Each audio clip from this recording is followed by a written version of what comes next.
Kasih karunia dari Allah Bapa, anugerah Tuhan Yesus Kristus, dan Roh Kudus turunlah atas saudara semua. Amin. Jemaat murid Kristus, pada malam hari ini kita belajar firman Tuhan dari Kisah Rasul pasal 5 ayat 41. Saya memberikan tema Gembira ilahi di tengah ketidakpastian hidup. Untuk itu kita akan berdoa terlebih dahulu. Padamu Tuhan Yesus dan Roh Kudus, untuk memuliakan Bapa, kami tanggungkan pemberitaan Injil-Mu dan juga hamba-Mu yang menjadi alat dan berita, juga media yang kami gunakan. Biarlah Engkau salurkan hidup Sang Bapa, hidup Sang Yesus Kristus dan Roh Kudus, menjamah, memenuhi, memberkati jemaat-Mu, umat-Mu yang mendengar, yang memirsa, dan mereka mengalami anugerah kelahiran baru, pertobatan, pertumbuhan iman, dan pengenalan kekuatan ilahi di dalam hidupnya. Di dalam nama Yesus Kristus kami berdoa. Amin. Jemaat murid Kristus, Kisah Para Rasul pasal 5 ayat 41, saya membaca. Rasul-rasul itu meninggalkan sidang mahkamah agama dengan gembira, karena mereka telah dianggap layak menderita penghinaan oleh karena nama Yesus. Rasul-rasul itu 12 rasul, maksudnya meninggalkan sidang mahkamah agama. Mahkamah agama Yahudi, Sanhedrin. Jadi tua-tua agama Yahudi untuk disidangkan, diintimidasi karena mereka mau melenyapkan. Rasul-rasul itu meninggalkan sidang mahkamah agama dengan gembira. Mereka sebenarnya diancam, diintimidasi, mau dilenyapkan dengan geram dan marah, bahkan fitnah. Tapi rasul-rasul meninggalkan sidang mahkamah agama itu dengan gembira, karena mereka telah dianggap layak menderita penghinaan oleh karena nama Yesus. Jadi mereka dianggap layak menderita penghinaan karena nama Yesus. Mari kita bahas bagian per bagian. Gembira di sini adalah kairo. Gembira, sukacita, memiliki keadaan sangat baik, utuh, penuh, makmur, secara mental, emosional, tidak kekurangan apa-apa, berada dalam kelimpahan ilahi. Jadi mereka disidang untuk dihujat, untuk ditekan, diintimidasi, bahkan dengan kekerasan dan ancaman. Tetapi mereka keluar dari persidangan yang mengancam, mengintimidasi, bahkan cenderung memfitnah dan mempermalukan karena kesaksian mereka akan Tuhan Yesus. Tetapi mereka keluar dari persidangan tidak dalam hati yang murung, tidak dalam kecut hati, tidak dalam tawar hati, tidak dalam takut.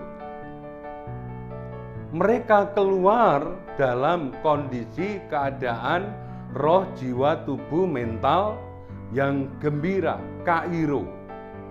Gembira, sukacita, memiliki keadaan sangat baik, utuh, penuh, makmur secara mental, emosional, tidak kekurangan apa-apa, dalam kelimpahan ilahi. Kairo bisa juga dipakai sukacita atau gembira di dalam Alkitab. Nah, mereka gembira dari ruang persidangan yang mengancam mereka. Dari suasana yang mestinya mendatangkan kecemasan, ketakutan, kecut hati, bahkan putus asa. Tapi Tuhan, Allah Bapa, Tuhan Yesus, Roh Kudus di dalam diri mereka memberi sukacita, kegembiraan, melampaui keadaan, melampaui akal. Nah, saudara-saudara yang dikasihi Tuhan, mari kita lihat, gembira ini berkait dengan upah besar di surga. Kalau di surga diupah, di bumi pasti dipelihara. Lukas 6 ayat 22, saya ambil sebagai contoh. Berbahagialah kamu, ini bersukacitalah, jika karena Anak Manusia orang membenci kamu, dan jika mereka mengucilkan kamu dan mencela kamu serta menolak namamu sebagai sesuatu yang jahat.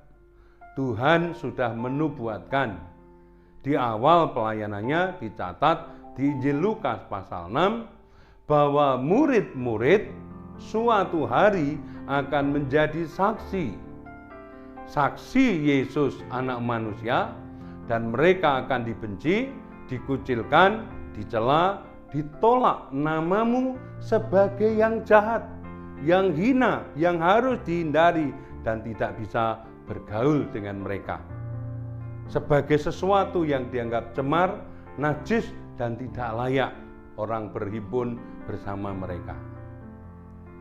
Nah, bersukacitalah pada waktu itu dan bergembiralah, sebab sesungguhnya upahmu besar di surga, karena secara demikian nenek moyang mereka telah memperlakukan para nabi. Jadi murid Kristus disejajarkan dengan nabi utusan Allah di Perjanjian Lama, dan mereka memang utusan karena Kristus mengutus menjadi saksi tentang Kristus yang mati, dikuburkan, bangkit, naik ke surga, saksi tentang kerajaan surga. Sehingga mereka punya alasan untuk bergembira, bukan karena keadaan, bukan karena situasi, melainkan menjadi murid Kristus, utusan Kristus, nabi milik Allah di dunia perjanjian baru, untuk menanggung aniaya, cela, kebencian, penolakan, eliminasi, diperlakukan tidak baik karena menjadi murid Kristus. Orientasinya, upahnya bukan di bumi tetapi di surga. Kalau di surga kita punya upah, maka sudah pasti di bumi ada pemeliharaan Tuhan. Jadi mereka bergembira karena Tuhan, bergembira karena menjadi saksi utusan Tuhan walaupun ditolak. 1 Petrus 4 ayat 12. Saudara-saudara kasih, janganlah kamu heran akan nyala api siksaan yang datang kepadamu sebagai ujian, seolah-olah ada sesuatu yang luar biasa terjadi atas kamu. Murid-murid mengalami siksaan, mengalami penderitaan karena kekristenan, karena kesaksian mereka. Petrus saksi hidup yang juga terlibat di dalam kisah para rasul. Kisah rasul ditulis Lukas dan mewawancara Petrus, saksi hidup di sana. Seolah-olah ada sesuatu yang luar biasa atas kamu. Saudara, 1 Petrus 1 ayat 7.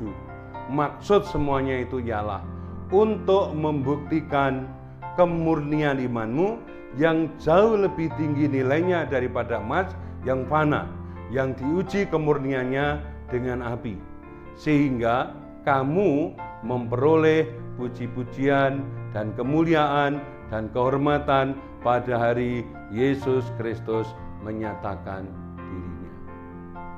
Ada roh kemuliaan, ada kemuliaan Tuhan di dalam diri orang percaya, ada Roh Kudus, ada hidup yang lahir baru, ada Tuhan Yesus yang kekal. Dan di situ mendapat penolakan dari dunia. Saudara-saudara yang dikasihi Tuhan, mari kita lanjutkan. Rasul-rasul itu meninggalkan sidang mahkamah agama dengan gembira, karena mereka telah dianggap layak untuk menderita penghinaan karena nama Yesus. Mereka gembira karena di dalam Yesus ada kekekalan kemuliaan kekal. Di dalam Yesus mereka adalah nabi yang diutus saksi, karena mereka dianggap layak, pantas menderita penghinaan oleh karena nama Yesus. Perhatikan di sini bahwa murid Kristus oleh Roh Kudus, oleh Tuhan di dalam diri mereka sangat luar biasa. Tekanan-tekanan yang dialami secara sosial, kekerasan fisik, sosial, emosional dari golongan Yahudi yang mengeliminasi, yang membuli, memfitnah kepadanya, difitnahkan segala yang jahat. Bahkan nanti berikutnya di Roma sampai kepada pemerintahan, secara langsung tidak langsung ikut terlibat dalam aniaya. Saudara-saudara, aniaya yang menjadi senjata musuh untuk melenyapkan murid Kristus dan kesaksiannya oleh murid, oleh para murid, oleh umat tebusan. Aniaya itu tidak menjadi beban pergumulan yang merepotkan. Aniaya yang dirancang untuk menjadi momok, menyulitkan, menyerang, dan membinasakan. Harusnya itu menjadi momok, menjadi beban, menjadi persoalan, menjadi hambatan, menjadi kesulitan bagi murid. Tetapi aniaya, senjata musuh yang dikenakan ini, murid Kristus mengambilnya sebagai kesempatan untuk pemurnian iman, sebagai kesempatan untuk meneguhkan kesaksian, sebagai kesempatan untuk menyatakan jati diri seorang murid di tengah dunia yang tidak percaya dan kompromi dengan dosa dan kedagingan. Krisis yang dicipta untuk menekan, untuk melenyapkan para murid, yang dirancang dengan target untuk menghancurkan. Para murid bukan saja punya keteguhan, bukan saja punya ketahanan. Luar biasa Tuhan yang menyertai, Roh Kudus yang menyertai, kuasa Allah yang menyertai, kekekalan yang ada di dalam mereka. Mengubah krisis, senjata musuh yang dirancang, menyerang, menghancurkan, menjadi kesempatan. Krisis dirancang untuk menyerang, menghancurkan, menjadi kesempatan untuk menemukan kemandirian, otonomi iman, jati diri orang beriman, menemukan, mengubah menjadi kesaksian, kesempatan bersaksi, kesempatan meneguhkan, menjadi kesempatan untuk memurnikan kekekalan yang ada di dalam dirinya. Bahwa hidup tidak hanya hidup di bumi menjasmani, kalau toh harus lenyap karena kesaksian, toh akan masuk dalam kekekalan. Jadi krisis ini justru meneguhkan jati diri kemuridan, meneguhkan kesaksian mereka, meneguhkan orientasi mereka kepada kekekalan, imannya lebih murni, menjadi lebih teguh karena Tuhan berada di dalam diri mereka. Mereka tidak kalah oleh krisis, oleh tekanan dan hambatan. Tekanan cara hidup duniawi. Ya, jadi tekanan para murid bukan hanya tekanan fisik, sosial, emosional dari lingkungan tokoh keagamaan dan lingkungan keagamaan dalam hal ini Yahudi, tetapi para murid dalam konteks hidup mereka juga punya masalah hidup yang konkret dan nyata, yaitu punya pergumulan, persoalan berkaitan dengan sikap hidup yang duniawi. Jemaat murid Kristus, setidaknya pada zaman itu ada banyak aliran Yahudi. Jadi Yahudi punya banyak aliran. Saya sebutkan beberapa saja. Misalnya aliran Saduki. Aliran Saduki memiliki sikap hidup bahwa kerajaan Allah berkat Tuhan hanya berlaku pasti di bumi secara jasmani. Kalau hidup setelah mati itu tidak tentu, tidak pasti. Bisa saja ada, bisa saja tidak ada. Sehingga membuat mereka namanya skeptis atau menjadi orang yang ya percaya, ya tidak percaya. Bisa saja ya, bisa saja tidak. Itu namanya skeptis. Sehingga mereka hidup secara duniawi, berorientasi pada dunia ini. Nah, mereka pasti tidak bicara yakin soal keyakinan, keselamatan, hidup kekal. Itu adalah bisa ya, bisa tidak, sangat diragukan dan tidak pasti. Itu namanya skeptis. Di sini gembira ilahi, bahkan rela memberi hidup kepada Tuhan, itu adalah kesaksian yang dipakai Roh Kudus, di mana cara-cara hidup duniawi yang tidak percaya pertanggungjawaban hidup kekal itu diselesaikan melalui sikap kemuritan yang radikal, gembira karena Tuhan, berorientasi pada kekekalan. Aliran kedua misalnya adalah Farisi. Farisi adalah dominan memimpin kelompok keagamaan di Yahudi. Mereka cenderung legalisme agama, artinya mereka mengambil agama, tradisi agama Yahudi banyak diselewengkan untuk kekuasaan mereka sendiri, untuk ekonomi mereka sendiri dan posisinya. Nah, di situ mereka hidup pragmatis. Tidak perlu bicara benar, salah, adil, itu hanya bicara, itu hanya wacana. Tidak perlu diimplementasikan menjadi jalan hidup. Itu hanya tradisi keagamaan yang diwacanakan karena menguntungkan untuk dominasi sosial maupun ekonomi. Di sini banyak kemunafikan. Nah, umat percaya kemuritan ini hidup dengan murni karena Yesus, hidup dengan murni karena Roh Kudus, dan mereka rela memberi hidup mereka, rela menyangkal diri, mereka bertaruh segalanya untuk Kristus. Jadi ini adalah kesaksian yang menghantam kelompok agama Yahudi namanya skeptis, yaitu kelompok Saduki maupun kelompok Farisi yang pragmatis. Ada banyak umat yang hidup secara hedonis, yaitu mengejar kompromi dengan dosa, mengejar hidup mudah, hidup enak, tidak perlu memperjuangkan kesucian, kekudusan, keadilan. Praktis saja, kompromi saja. Yang penting happy, yang penting bahagia, yang penting seneng. Di sini tidak perlu membela, meneguhkan Injil. Karena ketidakpercayaan, karena tidak ada yang bisa dipercaya, mereka umat kebanyakan mengambil sikap pragmatis, hedonis, memuaskan nafsu. Yang penting tidak bahaya, tidak berisiko. Tidak ada mau dikejar kesucian, keadilan, kebenaran, tidak perlu. Toh itu tidak pasti, itu hedonis.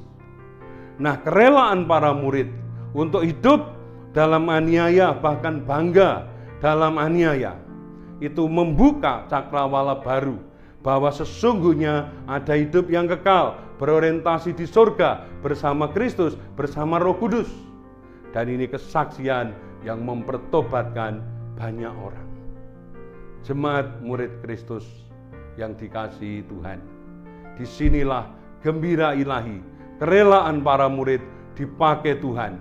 Mereka merasa bangga, merasa gembira karena beroleh kesempatan menyaksikan Yesus walaupun berisiko. Di sini tekanannya bukan sekedar soal beresiko mati bagi Kristus, bukan itu. Tekanannya di sini adalah menjadi saksi.